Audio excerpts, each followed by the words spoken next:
It was supposed to be a regular checkup. My granddaughter had been running a fever. The hospital ran a few tests and came back with something I'll never forget.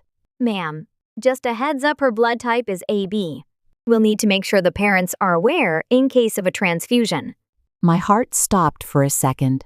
My son is type O. My daughter-in-law is type A. There's no way that baby could be AB. I didn't say anything at the time. I just nodded, smiled, and quietly excused myself to the bathroom, where I locked the door and started to shake. Was it a mistake? Was the nurse wrong? But I couldn't stop the thoughts swirling in my mind. No, there had always been something in the way she looked at him. Not my son, my husband. I never thought I'd even entertain such a horrible suspicion. But once the doubt takes root, you can't unsee what you've seen. So I did what no mother or wife should ever have to do. I ordered a DNA test. Not for me, for the baby, and for two men. One, my son. The other, my husband. And when the results came back, my world shattered. The email came at 3:17 p.m. I was sitting in the kitchen folding towels, trying to distract myself. Subject, your DNA results are in. I stared at it for a full 5 minutes. And then I clicked. It was there in black and white. Paternity, not a match. Father, Mark L., excluded. My son. Second test, match probability, 99.98%. Father, Richard L. My husband. I dropped my phone. I must have sat there for half an hour, just staring at the wall, feeling like someone had reached into my chest and ripped something out. My husband, the man I've shared a bed with for 35 years, and my daughter-in-law, the woman I'd welcomed into our family like a second daughter. They betrayed not only my son, but me, all of us. There had been signs, small ones. How she laughed a little too much at his jokes. How he started helping her with things, fixing her car, running errands for her when my son wasn't home. I told myself I was being paranoid. I told myself, they're just being kind, they're family. But I was wrong. So wrong. My granddaughter? She's not my son's child. She's my husband's. And now, I had to decide what to do with the truth. I didn't scream. I didn't cry.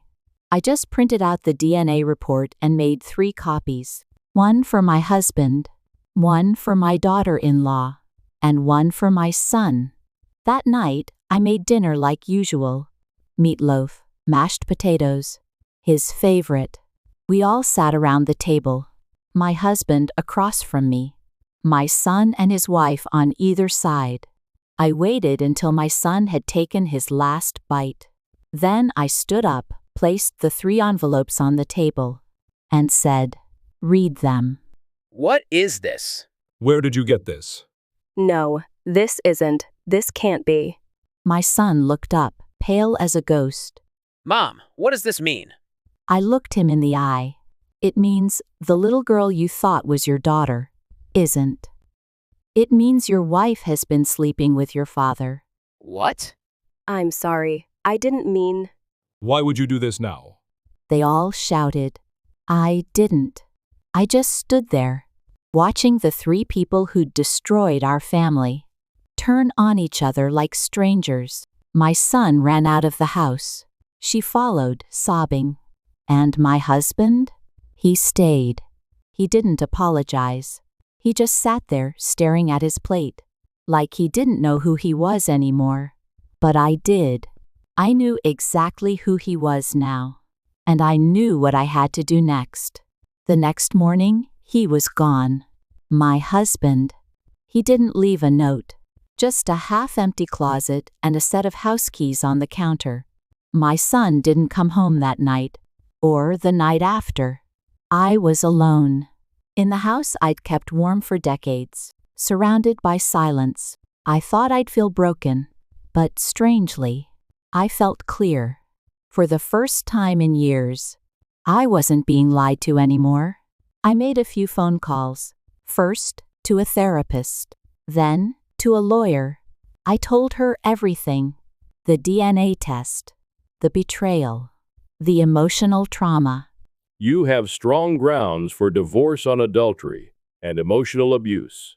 We can also pursue financial damages, especially if marital assets were misused. It sounded so clinical, so official, but it was also empowering. He gave my trust to someone else. He gave our family name to a secret. Now I was taking back my name and my dignity. We filed for divorce. I demanded half the house, spousal support, and full financial transparency. He tried to fight it at first. Then he saw the evidence: the DNA, the texts, the security footage. And just like that, he folded. The court ruled in my favor. He moved out permanently, and the house was put up for sale. We split the proceeds, and I left that place for good. I thought I'd feel empty. Instead, I felt light, lighter than I had in years. It's been 6 months since the divorce was finalized. I now live in a small apartment near the library. It's quiet, peaceful, and it's mine. Every morning, I make coffee in a cup I picked. I water my plants. I play old jazz records. And I breathe deeply, freely, without watching over my shoulder. People ask me if I miss them. My husband, my daughter-in-law, even my son. I say this: I miss who I thought they were. But I don't miss living in lies. There's a strange kind of power in starting over. It's not loud. It's not flashy. It's quiet. Like finally hearing your own voice in a room you used to tiptoe through. If you're watching this and thinking, that could have been me, then I want to tell you something. It's never too late to take back your story. We spend so much time being someone's wife, someone's mother, someone's everything. We forget we are someone too. I lost a marriage. I lost what I thought was family. But what I gained was myself. And honestly, that's more than enough. You can survive betrayal. You can survive heartbreak. And you can still choose peace.